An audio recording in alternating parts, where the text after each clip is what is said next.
Hello everyone, welcome to Online Help Guide.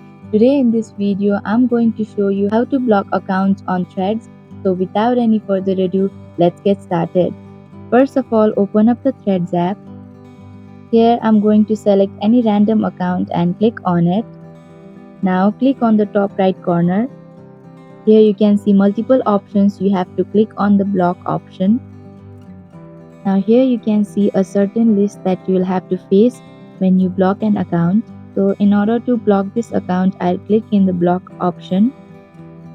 And that is how you can easily block an account on Threads. Thank you for watching Online Help Guide. Hope this video was helpful. If it was, then hit the like button and comment down if you have any questions or feedback.